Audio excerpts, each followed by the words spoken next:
جلسے کو جس طریقے سے آپ نے سکون کے ساتھ اب تک سنا ہے،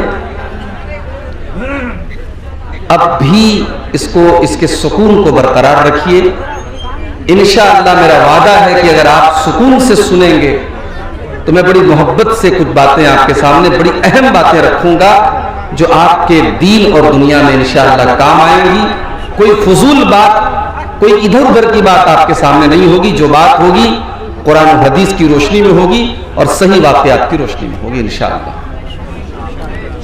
یہ اہل حدیث کا اسٹیج ہے، اس اسٹیج کی ایک حرمت ہوتی ہے، ایک وقار ہوتا ہے، ایک سمان ہوتا ہے، اس سمان کو ہمیشہ قائم رکھنا چاہیے۔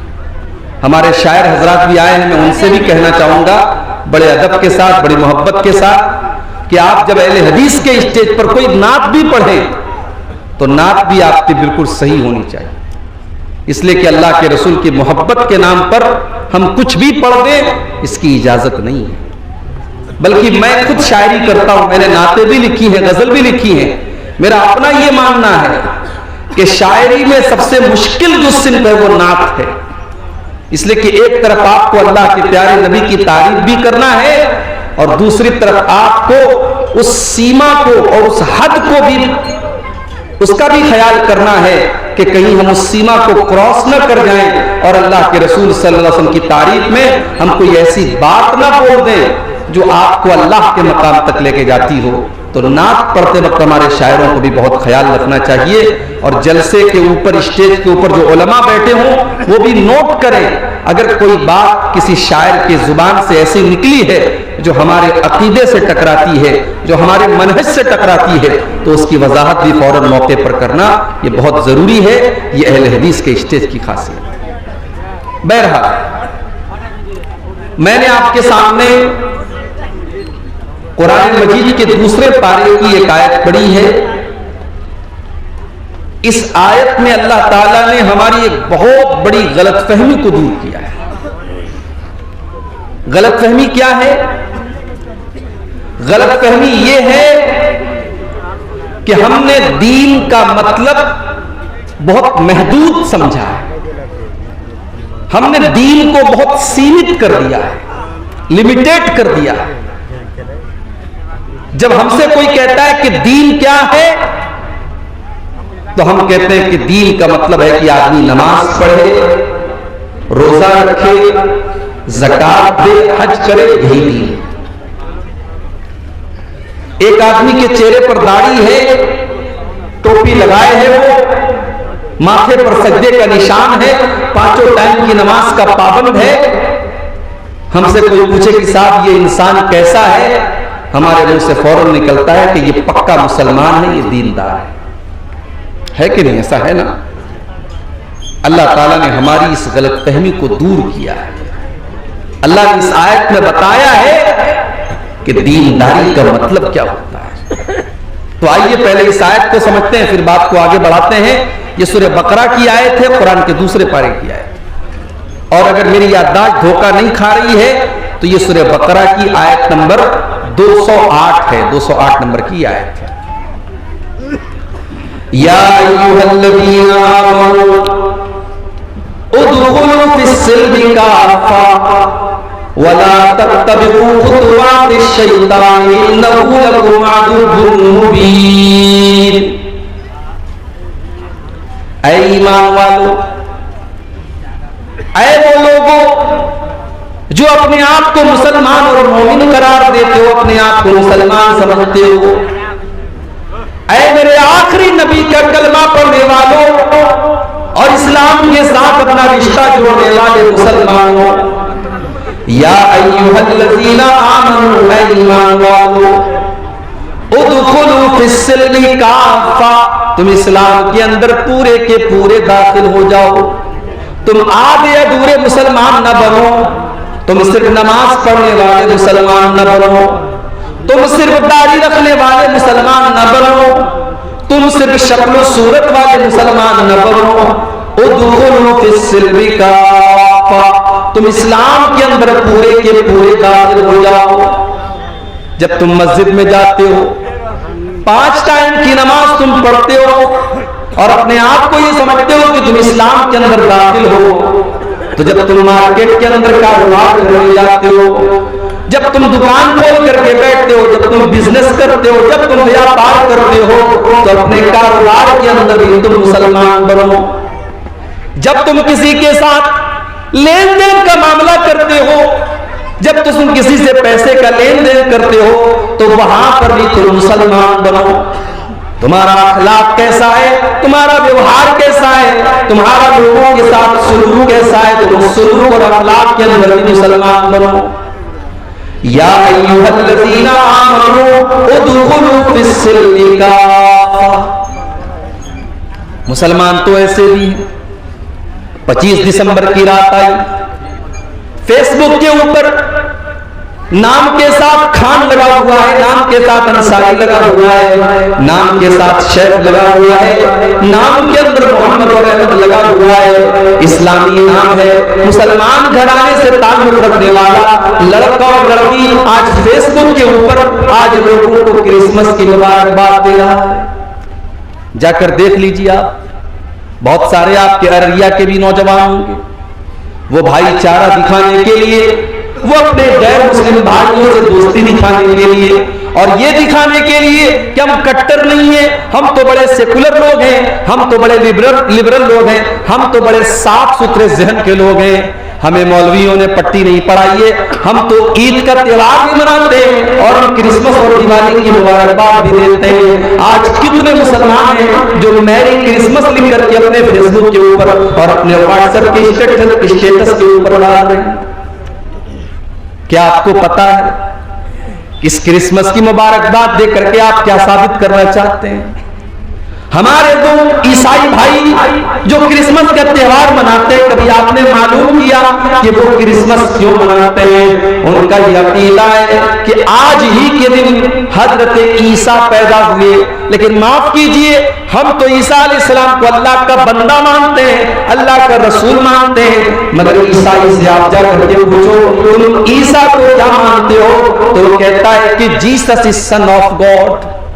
وہ جواب دے گا Jesus is son of God, وہ کہے گا کہ عیسیٰ مسیح تو اللہ کے بیٹے ہیں، اللہ نے نعوذ باللہ اپنے بیٹے کو عیسیٰ بنا کر کے دنیا میں بھیجا۔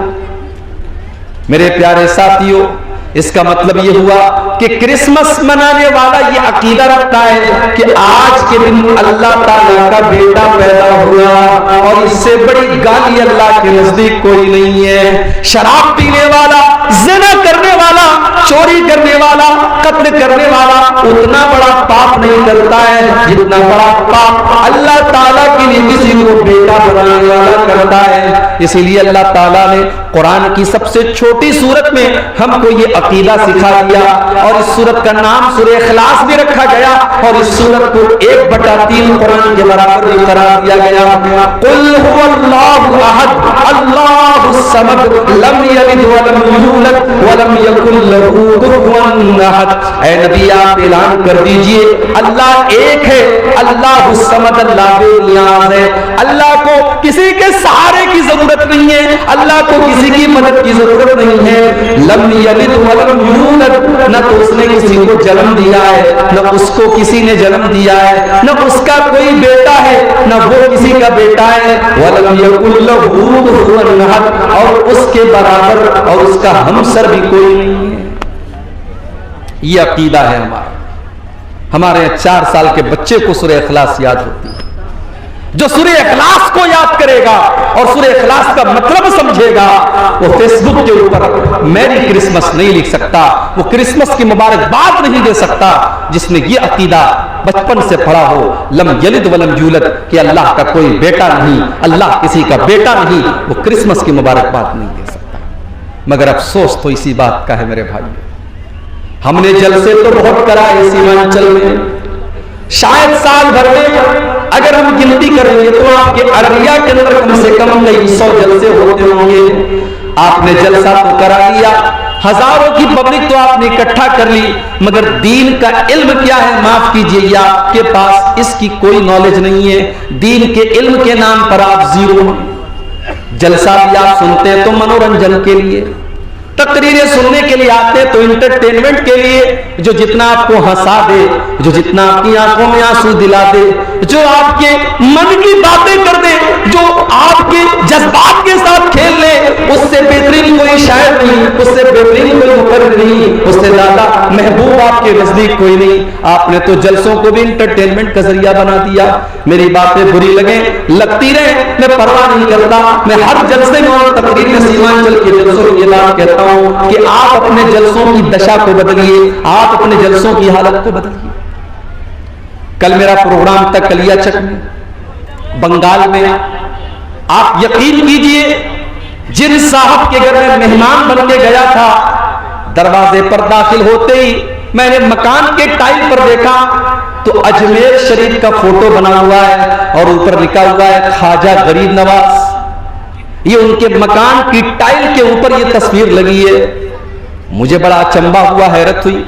میں نے پوچھا کہ بھائی صاحب، یہ جس کے مکان میں میں آیا ہوں، یہ مسلک کے اعتبار سے کیا ہے، یہ کون سے مسلک سے تعلق رکھتے ہیں؟ جواب ملا یہ بڑے پکے اہل حدیث ہیں۔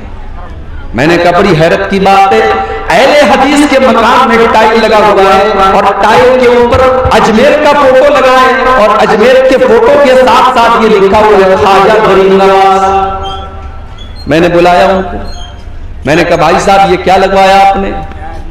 کہا جب میں مکان بنوا رہا تھا میں ٹائل کی دکان پر گیا، بہت سارے ٹائل اس نے مجھے دکھائے، یہ مجھ کو اچھا لگا، مجھے لگا کہ اس کے اندر کچھ اچھی باتیں لکھی ہیں، اس کے اندر اچھی سی تصویر بنی ہے۔ میں نے یہ سوچ کر کے اس کو ٹائل لگا لیا۔ میں نے کہا بھائی صاحب آپ نے یہ پتہ کیوں نہیں کرنے کی کوشش کی کہ اس ٹائل کے اوپر کیا لکھا ہے اور کس چیز کا فوٹو بنا ہے؟ آپ کا یہ ٹائل یہ بتا رہا ہے کہ آپ اس شرکیہ عقیدے کا سپورٹ کر رہے ہیں۔ اس میں حضرت خواجہ معین الدین چشتی اجمیری جو بہت بڑے اللہ کے ولی اور نیک بندے تھے، ان کو غریب نواز کا درجہ دیا گیا ہے۔ میں نے کہا اہل حدیث ہیں، آپ کو شرم آنی چاہیے۔ بولے مولوی صاحب مجھے معلوم نہیں تھا، مجھے پتا نہیں تھا۔ میں نے کہا میں امید کرتا ہوں کہ اگلی بار جب میں آؤں گا تو آپ کے مکان کا یہ ٹائل نکل کر کے دوسرا اس کی جگہ لگا ہوگا۔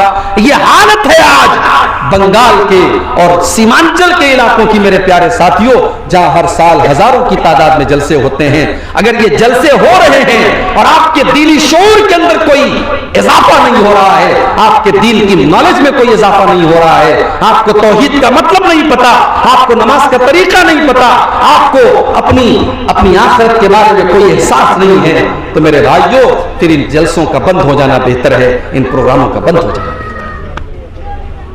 یا ایھا الذین آمنوا ادخلوا فی السلم کافہ، اے ایمان والو تم اسلام کے اندر پورے کے پورے داخل ہو جاؤ، تم پورے کے پورے مسلمان بنو، تم آدھے ادھورے مسلمان نہ بنو، تم انکمپلیٹ مسلمان نہ بنو، تم کمپلیٹ مسلمان بنو۔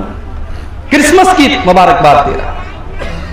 جانتے ہو اللہ تعالیٰ کو یہ بات اتنی زیادہ ناپسند ہے، اتنی زیادہ ناپسند ہے کہ اللہ نے سورہ مریم کے اندر فرمایا وَقَالُوا اتَّخَذَ الرَّحْمَنُ وَلَدًا لَقَدْ جِئْتُمْ شَيْئًا إِدًّا تَكَادُ السَّمَاوَاتُ يَتَفَطَّرْنَ مِنْهُ وَتَنشَقُّ الْأَرْضُ وَتَخِرُّ الْجِبَالُ هَدًّا أَن دَعَوْا لِلرَّحْمَنِ وَلَدًا۔ ہو لوگو تم کتنے بڑے نادان ہو، تم نے اللہ کا بیٹا بنانا شروع کر دیا۔ یہ آسمان پھٹ جائے، یہ زمین پھٹ جائے، یہ بڑے بڑے پہاڑ گر جائیں، یہ اتنی بڑی بات نہیں ہوگی جتنی خطرناک بات مغربوں سے نکالتے ہو کہ رحمان نے کسی کو اپنا بیٹا بنا لیا، اللہ نے کسی کو اپنا بیٹا بنا لیا۔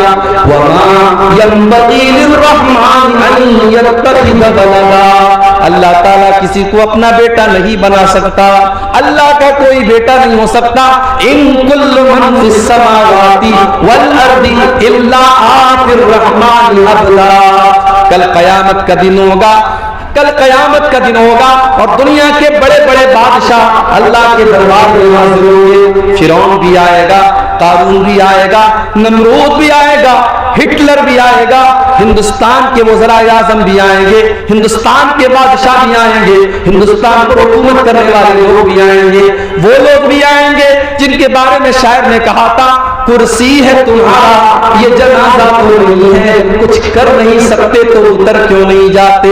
وہ بے شرم اور بے غیرت لوگ بھی آئیں گے جو کرسی اور اقتدار سے چپک کر کے رہنا جانتے ہیں، وہ لوگ بھی آئیں گے جن کو یہ لگتا تھا کہ ان کا اقتدار کبھی ختم نہیں ہو سکتا، ان کا پاور کبھی ختم نہیں ہو سکتا۔ اللہ فرماتا ہے ان کل من فی السماوات والارض الا آتی الرحمن عبدا، زمین و آسمان میں جتنے لوگ ہیں سب کے سب اللہ کی بارگاہ میں آئیں گے اور اللہ کے بندے بن کر کے آئیں گے۔ نمرود بھی اللہ کا بندہ بن کر کے آئے گا، قارون بھی اللہ کا بندہ بن کر کے آئے گا، فرعون بھی اللہ کا بندہ بن کر کے آئے گا، ابو جہل اور ابو لہب بھی اللہ کا بندہ بن کر کے آئے گا۔ لوگوں پر اتیاچار کرنے والے اور ظلم کرنے والے حاکم اور بادشاہ اور منسٹر بھی اللہ کی بارگاہ میں اللہ کے بندے بن کر کے آئیں گے۔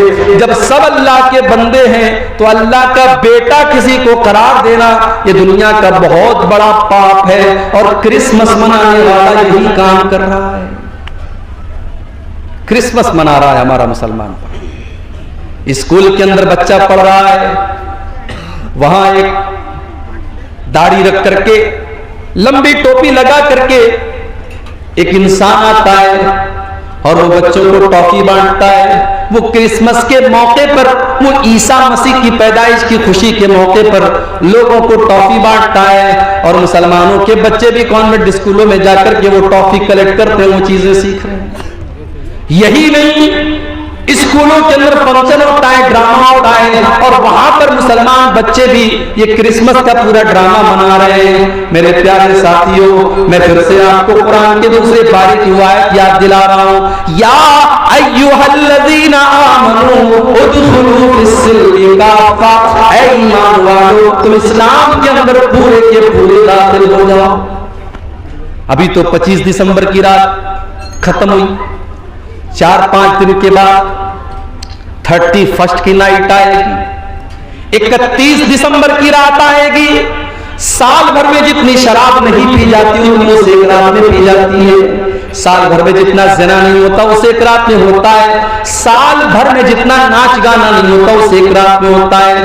آپ کے پورنیہ میں، آپ کے ارریہ میں، آپ کے فاربس گنج میں، آپ کے کٹیہار میں، آپ کے پٹنہ میں، آپ کے تمام بڑے بڑے شہروں میں جو 5 اسٹار ہوٹل ہیں وہاں پروگرام ہوتے ہیں، وہاں ناچنے والی نچنیاں کو بلایا جاتا ہے، وہاں ڈانس کرنے والی ڈانسر کو بلایا جاتا ہے، اور آپ کو جان کر کے حیرت ہوگی 20-20 ہزار کے ٹکٹ وہاں پر ہوتے ہیں، اور ہمارا مسلمان نوجوان ٹکٹ کی لائن میں لگ کر کے وہ ٹکٹ خریدتا ہے اور ہیپی نیو ایئر کا جشن منانے جاتا ہے۔ وضع میں تم ہو نصارا تو تمدن میں ہنود، یہ مسلمان ہے جنہیں دیکھ کے شرمائے یہود۔ ارے ہمارا تو اسلامی کیلنڈر محرم کے مہینے سے شروع ہوتا ہے، ہمارا اسلامی کیلنڈر محرم کے مہینے سے شروع ہوتا ہے، اور ہمیں تو محرم کے مہینے میں بھی نیا سال منانے کی اجازت نہیں دی گئی، ہمیں تو وہاں پر بھی نیا سال منانے کی کوئی رسم نہیں نبھانا ہے۔ یہ کیلنڈر تو ہمارا کیلنڈر بھی نہیں ہے، بیگانے کی شادی میں عبداللہ دیوانہ، ہم انگریزی کیلنڈر کا نیا سال کا جشن منا رہے ہیں، ہم ہیپی نیو ایئر لکھ رہے ہیں، ہم فیس بک کے اوپر لوگوں کو مبارکباد دے رہے ہیں، ہم واٹس ایپ کے اوپر لوگوں کو مبارکباد دے رہے ہیں، جبکہ یہ مبارکباد کا ٹائم نہیں ہے۔ اگر آپ کی زندگی سے سن 2022 ختم ہو رہا ہے اور سن 2023 شروع ہو رہا ہے تو یہ کوئی خوشی کی بات نہیں ہے، یہ تو سوچنے کی بات ہے، یہ تو رونے کا مقام ہے، یہ تو غور کرنے کا مقام ہے کہ آپ تو اپنی زندگی کے 1 سال کو آپ نے اور گنوا دیا، آپ تو اپنی موت سے قدم اور قریب ہو گئے، آپ کی زندگی کی کتاب سے ایک ورق اللہ تعالیٰ نے اور نکال دیا، اور آپ کی زندگی کی اینٹ سے ایک اور زندگی کی عمارت سے ایک اینٹ اور گر گئی۔ ہونا تو یہ چاہیے تھا آپ اپنا جائزہ لیتے، آپ اپنے گریبان میں جھانکتے اور سوچتے کہ 2022 میں نماز نہیں پڑھتا تھا، چلو 2023 شروع ہو رہا ہے، نیا سال شروع ہو رہا ہے، اے اللہ میں تجھ سے وعدہ کرتا ہوں کہ اب اس نئے سال میں میں 5 ٹائم کی نماز پڑھوں گا۔ آپ قرآن نہیں پڑھتے تھے، ہونا تو یہ چاہیے تھا سال پلٹ رہا ہے تو آپ اپنی اس کمی کو دور کرتے، آپ اپنی زبان سے گالی نکالتے تھے، آپ اللہ سے وعدہ کریں، اے اللہ سن 2023 شروع ہو رہا ہے، اے اللہ میں وعدہ کرتا ہوں کہ اب میں اپنی زبان کو گالی سے بچاؤں گا۔ میں گٹکھا کھاتا تھا، میں نشہ کرتا تھا، اے اللہ میں اپنی جان کے اوپر ظلم کیا کرتا تھا، اے اللہ 1 سال اور میری زندگی کا جا رہا ہے اور ایک نیا سال میری زندگی میں آ رہا ہے، اے اللہ میں تجھ سے وعدہ کرتا ہوں کہ اب میں نشے کو چھوڑ دوں گا، میں گٹکھا کھانا چھوڑ دوں گا، میں حرام کام کرنا چھوڑ دوں گا۔ ہونا تو یہ چاہیے تھا کہ ہم اپنی کمیوں کو تلاش کرتے، اپنی کوتاہیوں کو تلاش کرتے اور اپنی کمیوں پر کنٹرول پاتے، مگر الٹا معاملہ ہے، یہاں تو شراب پی کر کے اور ڈانس کر کے اور ناچ گانا کر کے نئے سال کا جشن منایا جا رہا ہے۔ میرے نوجوان ساتھیوں، یہ جوانی آپ کو بڑی قیمتی ملی ہے، اللہ کی قسم جوانی کے اندر جو کر سکتے ہیں آپ وہ بڑھاپے میں نہیں کر پائیں گے۔ اسی لیے اللہ کے نبی فرماتے ہیں کل قیامت کے دن جب سورج 1 میل کی دوری پر ہوگا اور ساری کائنات گرمی سے بے حال ہوگی، اللہ تعالیٰ اپنے کچھ خوش نصیب بندوں کو اپنے عرش کا سایہ دے گا۔ ان خوش نصیب بندوں میں ایک انسان وہ بھی ہوگا، وَشَابٌ نَشَأَ فِي عِبَادَةِ اللَّهِ، وہ نوجوان جس نے اپنی جوانی کو اللہ کی عبادت میں گزارا ہوگا، جس کی جوانی میں اس نے نماز کی پابندی کی ہوگی۔ آج کتنے لوگ ہیں کروڑوں کے مالک ہیں، کروڑوں کے مالک ہیں مگر حج نہیں کرتے۔ پوچھو صاحب حج کیوں نہیں کرتے؟ کہتے ارے یار ابھی لڑکی کی شادی کرنا ہے، ابھی مکان بنانا ہے، ابھی یہ کرنا ہے وہ کرنا ہے۔ میرے پیارے ساتھیوں یہ کہاں لکھا ہے کہ سارے کام نپٹا کر کے آپ حج کرنے جائیں؟ آپ کے پاس اگر مال ہے، پیسہ ہے، دولت ہے تو آپ کے اوپر حج فرض ہو چکا ہے۔ اللہ تعالیٰ کے یہاں آپ یہ کہہ کر کے اپنا دامن نہیں بچا پائیں گے، ہماری تو بیٹی کی شادی نہیں ہوئی تھی، ہمارا تو مکان نہیں بنا تھا، ہمارا تو یہ کام نہیں ہوا تھا۔ اگر آپ کے پاس اتنا مال ہے کہ آپ اللہ کے گھر کا حج کر سکتے ہیں تو زندگی میں حج کرنا فرض ہے۔ جتنا ممکن ہو، جتنا جلدی ممکن ہو اتنا جلدی حج کر لیجیے۔ زندگی اور موت کا کوئی بھروسہ نہیں ہے میرے بھائی۔ بیچارہ کورونا پریشان تھا، ابھی وہ آ کر کے گیا تھا، فٹ بال کا اتنا بڑا ورلڈ کپ میچ ہوا، لاکھوں کروڑوں لوگوں نے میچ دیکھا، کورونا نہیں تھا۔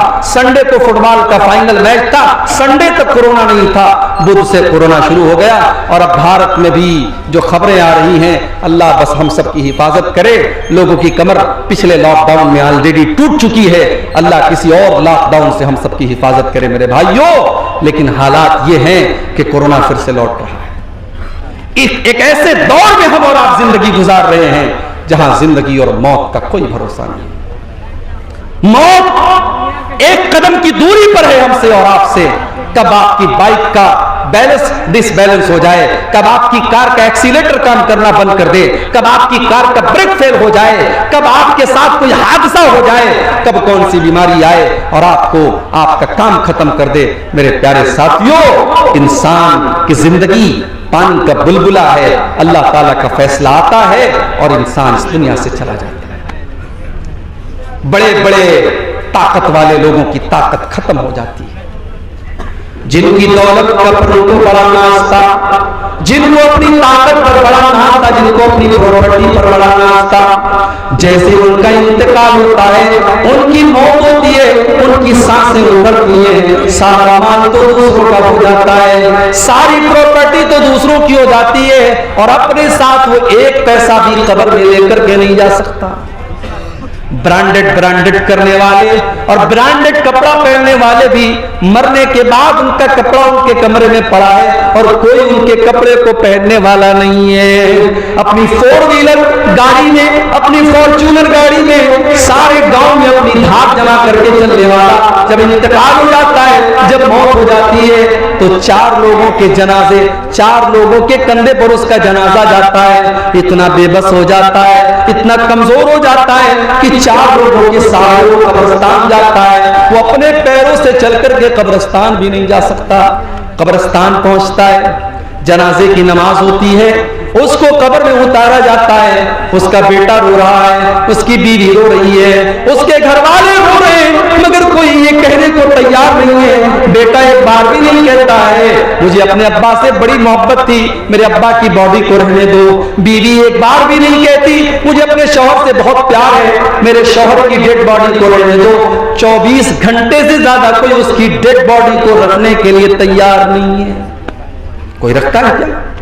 24 گھنٹے سے زیادہ کوئی ڈیڈ باڈی کو رکھنے کے لیے تیار نہیں ہے میرے پاس. اتنا بے ویلو ہے, اتنا ویلو لیس ہے انسان. اس کی اوقات تب پتہ چلتی ہے جب اس کو موت آتی ہے. زندگی میں جو نہانے جاتا تھا جاڑے کے موسم میں تو گیزر آن کر کے نہاتا تھا, گرم گرم پانی سے نہاتا تھا, اپنے پسندیدہ شیمپو سے اپنے بالوں کو دھوتا تھا, اپنے پسندیدہ صابن کو اپنے بدن پہ لگایا کرتا تھا, اپنے چہرے پر ایک خاص کمپنی کا فیس واش لگایا کرتا تھا. آج اتنا بے بس اور کمزور ہو چکا ہے, آج مر چکا ہے, اور آج وہ یہ بھی نہیں کہہ سکتا کہ اے مجھے نہلانے والے, میں تو گرم پانی سے نہایا کرتا تھا تو مجھے ٹھنڈے پانی سے کیوں نہلا رہا ہے. میں تو ڈب صابن سے نہایا کرتا تھا تو صابن بھی نہیں استعمال کر رہا ہے. میں تو فلاں کمپنی کا شیمپو لگایا کرتا تھا تو مجھے وہ شیمپو کیوں نہیں لگا رہا ہے. آج اتنا بے بس ہے, اتنا کمزور ہے, آج دوسرے لوگ اس کو نہلا رہے ہیں, اس کے بدن سے کپڑے اتار رہے ہیں, اس کو ننگا کر کے اس کو نہلا رہے ہیں. اتنا بے بس ہے, اتنا کمزور ہے. اس کے پیٹ میں کوئی گندگی ہے تو غسل کرنے والا اس کے پیٹ کو دبا کر کے اس کے پیٹ کی گندگی کو نکال رہا ہے. میرے پیارے ساتھیوں, ذرا سوچو وہ دن ہمیں اور آپ کو بھی دیکھنا ہے. ہمیں اور آپ کو بھی ہمارے مرنے کے بعد غسل دیا جائے گا, ہمارے مرنے کے بعد ہم کو کفنایا جائے گا, اور اس کفن کے کپڑے کے اندر کوئی جیب بھی نہیں ہے, کوئی پاکٹ بھی نہیں ہے. دنیا میں انسان اپنی پاکٹ کا بڑا خیال رکھتا تھا, اپنے پیسے کا بڑا خیال کرتا تھا, اپنے پرس میں اپنا ATM کارڈ لے کر کے چلا کرتا تھا, اپنے موبائل میں UPI لے کر کے چلا کرتا تھا. آج قبر میں جا رہا ہے, کوئی ATM کارڈ اس کے کام آنے والا نہیں ہے, کوئی UPI اور فون پے اس کے کام آنے والا نہیں ہے. آج خالی ہاتھ وہ دنیا سے جا رہا ہے. قبرستان پہنچا, قبر میں اتارا جا رہا ہے. بیٹوں نے بھی مٹی دے کر کے ہاتھ جھاڑ دیا, گھر والوں نے بھی, بھائیوں نے بھی مٹی دے کر کے ہاتھ جھاڑ دیا. گویا کہ سب نے ہاتھ جھاڑ کر کے یہ پیغام دے دیا کہ ہم یہاں تک تو آپ کے کام آ گئے, اب آگے آپ جانے اور آپ کے اعمال جانے. اسی لیے اللہ کے پیارے نبی فرماتے ہیں یتبع المیت ثلاثۃ, جب انسان کا انتقال ہوتا ہے تو 3 چیزیں اس کے ساتھ ہوتی ہیں, مالہ و اہلہ و عملہ. ایک تو اس کا مال ہوتا ہے, ایک اس کے گھر والے ہوتے ہیں, اور ایک اس کا عمل ہوتا ہے. اللہ کے نبی فرماتے ہیں کہ مال تو مرتے ہی دوسروں کا ہو جاتا ہے. ہائے ہائے, یہ سود بیاج کا دھندا کرتا تھا, یہ رشوت کھاتا تھا, یہ حرام کھوری کرتا تھا, یہ مال ہڑپنے کے چکر میں رہتا تھا. لیکن آج جیسے ہی اس کا انتقال ہوتا ہے, اس کا مال تو دوسروں کا ہو جاتا ہے, یہ اپنے ساتھ تو ایک پیسہ بھی لے کے نہیں جاتا ہے. او حرام کا اور سود اور بیاج کا کام کرنے والوں, ایک پیسہ بھی اپنے ساتھ آپ لے کر کے نہیں جائیں گے, کیوں اپنے بچوں کے پیٹ میں حرام کی کمائی ڈال رہے ہو. اللہ کے نبی فرماتے ہیں کل لحم نبت من صوت فالنار اولی بہ, جس بدن کی پرورش حرام کمائی سے کی جائے وہ بدن جہنم کی آگ میں جائے گا. مجھے معلوم ہے کٹیہار اور سیمانچل کے علاقوں میں آج بندھن لون کے نام سے لون کی اسکیم چلائی جا رہی ہے, عورتوں کے نام سے لون لیا جا رہا ہے, اور ایک بڑی تعداد میں مسلمان آج لون لے رہا ہے اور سود اور بیاج کے اوپر قرضے لے رہا ہے. میرے پیارے بھائیوں, یہ حرام کی کمائی آپ اپنے گھر میں لا کر کے اپنے بچوں کی آخرت کے اوپر کام کر رہے ہو. اللہ کے نبی فرماتے ہیں مال تو مرتے ہی اس کا ساتھ چھوڑ دیتا ہے, گھر والے اس کے کفن دفن تک اس کا ساتھ دیتے ہیں, اس کو نہلاتے ہیں, اس کو کفناتے ہیں, اس کے تجہیز و تکفین تک اس کا ساتھ دیتے ہیں, اس کو قبر میں دفنانے تک اس کا ساتھ دیتے ہیں. لیکن جب قبر میں چلا آیا, جب قبر کا سناٹا اور قبر کی تاریکی میں پہنچ گیا تو وہاں پر نہ اس کا مال اس کے کام آئے گا, نہ اس کے گھر والے اس کے کام آئیں گے. وہاں پر اگر کوئی چیز کام آئے گی تو اس کا عمل کام آئے گا. ہم تو اتنے کٹھور دل ہو گئے, ہم تو اتنے سخت دل ہو گئے کہ آج اپنے مردوں کو مٹی دیتے وقت بھی ہماری آنکھ میں ڈر نہیں ہوتا, ہمارے دل میں ڈر نہیں ہوتا. ہم قبرستان جانے کے بعد بھی ہنستے رہتے ہیں, ہم مردوں کو دفنانے کے ٹائم بھی ہنستے رہتے ہیں. میرے پیارے ساتھیوں, جب قبرستان جایا کرو, جب کسی کی قبر کو دیکھا کرو تو سوچا کرو کہ وہ انجام آپ کا بھی ہونے والا ہے. آج عبدالغفار صاحب کے چاہنے والے بہت ہیں. آج تقریر کے بعد بہت سے نوجوان میرے پاس آتے ہیں, شیخ صاحب ایک سیلفی آپ کے ساتھ لینا ہے, شیخ صاحب ایک فوٹو آپ کے ساتھ لینا ہے. بہت سارے لوگ بڑی محبت کے ساتھ آ کر کے کہتے ہیں شیخ صاحب آج تک آپ کو ویڈیو میں دیکھا تھا, آج پہلی بار آپ کو اصلی میں دیکھ رہا ہوں. بڑی محبت کرتے ہیں لوگ, بڑی بڑی بڑی باتیں کرتے ہیں, مگر جب میں قبر میں جاؤں گا, جب اللہ کے یہاں میری نیکیاں کم پڑ جائیں گی, میرے گناہ زیادہ پڑ جائیں گے, مجھے کوئی چاہنے والا اور مجھ سے محبت کر کوئی دعویٰ کرنے والا نہ قبر میں میرے کام آئے گا, نہ آخرت میں میرے کام آئے گا. میرے چاہنے والوں کی بات چھوڑ دو میرے بھائی, میری بیوی میرے کام نہیں آئے گی, میرے بچے میرے کام نہیں آئیں گے, میرے ماں باپ میرے کام نہیں آئیں گے. اللہ نے قرآن میں نقشہ کھینچا, یوم یفر المرء من اخیہ وامہ وابیہ وصاحبتہ وبنیہ. قیامت کے دن انسان اپنی ماں کو دیکھ کر کے بھاگے گا, اپنے باپ کو دیکھ کر کے بھاگے گا, اپنی بیوی کو دیکھ کر کے بھاگے گا, اپنے بچوں کو دیکھ کر کے بھاگے گا. قیامت کا دن تو اس قدر نفسی نفسی کا عالم ہوگا کہ اللہ نے قرآن کے 29ویں پارے میں فرمایا یود المجرم لو یفتدی من عذاب یومئذ ببنیہ وصاحبتہ واخیہ. قیامت کے دن انسان یہ کہے گا اے اللہ میرے بچوں کو تو لے لے مجھے چھوڑ دے, میرے ماں باپ کو تو لے لے مجھے چھوڑ دے, اے اللہ میری جگہ میری بیوی کو تو سزا دے دے لیکن مجھ کو چھوڑ دے. لیکن اللہ فرمائے گا نہیں نہیں, ہماری بارگاہ میں ایسا نہیں ہو سکتا. لا تزر وازرۃ وزر اخرى. قیامت کے دن کوئی کسی کا بوجھ نہیں اٹھائے گا. وہ دن ہوگا قیامت کا, اس دن کا ڈر آج ہمارے دلوں سے میرے بھائیوں نکل چکا ہے. حضرت عمر فاروق کو دیکھو, فجر کی نماز پڑھا رہے ہیں. آپ کو تو فجر کی نماز کا پتہ بھی نہیں ہوگا. جلسے میں 1000 لوگ آتے ہیں اور فجر کی جب اذان ہوتی ہے الصلاۃ خیر من النوم کی صدائیں بلند ہوتی ہیں. مسجد میں جا کر کے دیکھو تو 8-10 لوگوں کے علاوہ کوئی نظر نہیں آتا. رات رات بھر اردو میں اور بنگلہ میں تقریر سننے والے اور بڑے بڑے شاعروں سے اللہ کے نبی کی تعریف سننے والے فجر کی نماز میں خواب خرگوش کے مزے لے رہے ہیں, سو رہے ہیں, اور فجر کی نماز میں وہ حاضر نہیں ہے. میرے پیارے ساتھیوں, میرے پیارے ساتھیوں, نماز کے بغیر آپ اسلام کا تصور بھی کیسے کر سکتے ہیں؟ عمر فاروق مسلمانوں کے خلیفہ ہیں اور فجر کی نماز پڑھا رہے ہیں, فجر کی نماز پڑھا رہے ہیں, اور آگے کی صف میں, پہلی صف میں ابو لولو فیروز نام کا ایک آدمی جو پارسی مذہب کا ماننے والا ہے, مسلمان نہیں ہے, پارسی مذہب کا ماننے والا ہے. حضرت عمر کے خلاف اس کے دل میں دشمنی ہے. وہ خنجر لے کر کے آیا ہے اور پہلی صف میں وہ شامل ہے اور اس کا مقصد حضرت عمر کے اوپر اٹیک کرنا ہے. جیسی حضرت عمر نے نماز شروع کی وہ آگے بڑھا, اس نے حضرت عمر کے اوپر اٹیک کیا اور حضرت عمر کے ناک کے پاس اس نے حملہ کیا. خون کی دھار بہنے لگی, حضرت عمر تڑپ کر کے مصلی کے اوپر گر جاتے ہیں, لیکن نماز نہیں رکتی, نماز نہیں رکتی ہے. حضرت عمر مصلی پر گرنے کے پہلے اپنے ٹھیک پیچھے عبد الرحمن بن عوف کا ہاتھ پکڑ کر کے ان کو آگے بڑھاتے ہیں. حضرت عمر فاروق نیچے تڑپ رہے ہیں, ان کے پیٹ سے خون بہ رہا ہے, مگر نماز نہیں رکی ہے, مسلمانوں کی نماز جاری ہے, کنٹینیو ہے. ابو لولو نے حضرت عمر کے اوپر حملہ کیا, اس کے بعد 3-4 اور لوگوں کے اوپر بھی اس نے حملہ کیا, اور جب اس کو یہ لگا کہ اب وہ پکڑ لیا جائے گا اس نے خود کے اوپر حملہ کر کے سوسائڈ بھی کر لیا.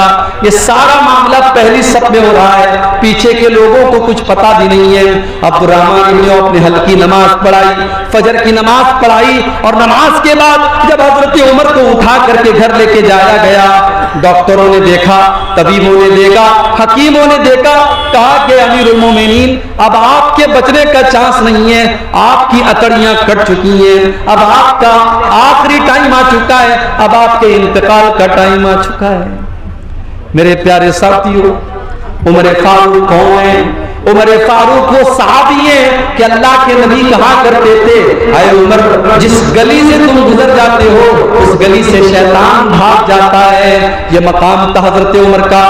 آج آخری ٹائم میں بستر مر کے اوپر پڑے ہیں اور چہرے کے اوپر گھبراہٹ کے آثار ہیں, چہرے پر گھبراہٹ کے آثار ہیں. عبداللہ بن عباس آتے ہیں اور کہتے ہیں کہ اے امیر المومنین آپ اتنا گھبرائے ہوئے کیوں ہیں؟ کیا بات ہے, اتنا گھبرائے ہوئے کیوں ہیں؟ اے امیر المومنین آپ تو اللہ کے نبی کے اوپر ایمان لائے, آپ نے اسلام قبول کیا, اور جب اللہ کے نبی کے اوپر آپ اسلام لائے تو آپ نے اسلام کے لیے بہت کارنامے انجام دیے, اور جب اللہ کے نبی دنیا سے گئے تو آپ سے راضی تھے, آپ سے خوش تھے, اور جب حضرت ابو بکر صدیق کا دور آیا آپ نے ان کا بھی ساتھ دیا, اور جب وہ اس دنیا سے گئے تو آپ سے خوش تھے, آپ سے راضی تھے. پھر اے عمر فاروق آپ کا دور آیا اور آپ نے بڑے اچھے طریقے سے حکومت کی ہے, اور آج آپ دنیا سے جا رہے ہیں تو آپ سے لوگ راضی ہیں, اس لیے آپ کو پریشان ہونے کی کوئی ضرورت نہیں ہے. ذرا تصور کرو میرے پیارے ساتھیوں کہ آخرت کی فکر جب انسان کو ہوتی ہے تو جتنے بھی نیکی اور تقوی کے اعلیٰ معیار پر پہنچ جائے اسے ڈر ہوتا ہے کہ اللہ کو وہ کیا منہ دکھائے گا. حضرت عمر فاروق رضی اللہ تعالیٰ عنہ جواب دیتے ہیں اے عبداللہ بن عباس اگر میں نے اپنے نبی کا ساتھ دیا, اگر میں اپنے نبی کے اوپر ایمان لایا, اگر میں نے ابو بکر کا ساتھ دیا فذالک من من اللہ علیہ, تو یہ تو اللہ کا میرے اوپر احسان تھا, یہ تو اللہ کا میرے اوپر کرم تھا, اس میں میرا کوئی رول نہیں تھا, میرا کوئی کردار نہیں تھا. اے عبداللہ تجھے ڈر ہے تو اسی بات کا ڈر ہے جب میرا دور حکومت آیا پتہ نہیں میرے کون سے فیصلے ایسے رہے ہوں گے جو اللہ کو پسند آئے ہوں گے, اور کون سے ایسے فیصلے رہے ہوں گے جو اللہ کو ناپسند رہے ہوں گے. اے عبداللہ تم میری بات کرتے ہو, لَوَجِدْتُ أَنَّ لَوْ أَنَّ لِي طِلَاعَ الْأَرْضِ ذَهَبًا. اے عبداللہ اللہ کی قسم میری تو تمنا یہ ہے, میری تو آرزو یہ ہے کہ اگر زمین بھر کے سونا میرے پاس آ جائے, زمین بھر کے سونا مجھے مل جائے اور اللہ تعالیٰ یہ کہہ دے کہ اے عمر تو زمین بھر کے سونا میرے پاس لے کے آ جا اور میں تجھے اپنے عذاب سے بچا لوں گا, تو اے عبداللہ میں زمین بھر کے سونا دینے کو تیار ہوں, لیکن اللہ کے عذاب کو میں جھیل نہیں پاؤں گا, میں اللہ کے عذاب سے بچنے کے لیے زمین بھر کے سونا دینے کو تیار ہوں. میرے پیارے ساتھیوں عمر فاروق کو تو اپنی آخرت کی اتنی فکر ہے اور ہمیں اپنی آخرت کی کوئی فکر نہیں ہے. آج مکان بنوانے کے لیے ہم کتنے پریشان ہیں, آج اپنے بچوں کا فیوچر بنانے کے لیے ہم کتنے پریشان ہیں, لیکن ان بچوں کی آخرت بنانے کے لیے ہمیں کوئی چنتا نہیں ہے. اللہ نے قرآن میں فرمایا یا ایھا الذین آمنوا قوا انفسکم واہلیکم نارا, اے ایمان والو اپنے آپ کو اور اپنے گھر والوں کو جہنم کی آگ سے بچاؤ. انسان کو اپنی فیملی سے پیار ہوتا ہے میرے بھائی, انسان کو اپنے بچوں سے پیار ہوتا ہے. بچے کی انگلی کٹ جائے باپ بے چین ہو جاتا ہے, بچوں کو خروچ آ جائے ماں کی آنکھوں سے آنسو نکل جاتے ہیں. اللہ فرما رہا ہے اے ایمان والو تمہیں اپنے پریوار سے اتنی محبت ہے, اپنی فیملی سے اتنی محبت ہے, اپنے بال بچوں سے اتنی محبت ہے. یا ایھا الذین آمنوا قوا انفسکم واہلیکم نارا, اے ایمان والو اپنے آپ کو اور اپنے گھر والوں کو جہنم کی آگ سے بچاؤ. ہماری لڑکیاں جوان ہو گئیں, ہم نے ان کو دنیا کی تعلیم دے دی, گریجویٹ بنا دیا, انٹر پاس کرا دیا, بہت ضروری ہے. میں دنیا کی تعلیم کا بھی قائل ہوں. آپ کے سیمانچل کے علاقے میں مسلمان آج دنیا کی تعلیم میں بھی پیچھے ہیں. آپ دنیا کی تعلیم اپنے بچوں کو دلاؤ. ایجوکیشن بہت ضروری ہے, تعلیم بہت ضروری ہے, شکشا بہت ضروری ہے. آپ اپنے بچوں کو دنیا کی تعلیم دلاؤ. مگر ایک مشورہ میں دے کے جاتا ہوں, آپ کو اچھا لگے تو عمل کر لینا, اچھا نہ لگے تو کوئی بات نہیں ہے. میں نے ممبئی کے اندر بھی دیکھا, میں نے کلکتہ کے اندر بھی دیکھا, میں نے بنگلور کے اندر بھی دیکھا کہ بڑے بڑے کروڑ پتی باپ کے بچے جو اسکول میں پڑھ رہے ہیں. ظاہر ہے اسکولوں کا اپنا ایک سلیبس ہوتا ہے. اسکول میں بچہ انگریزی پڑھ رہا ہے,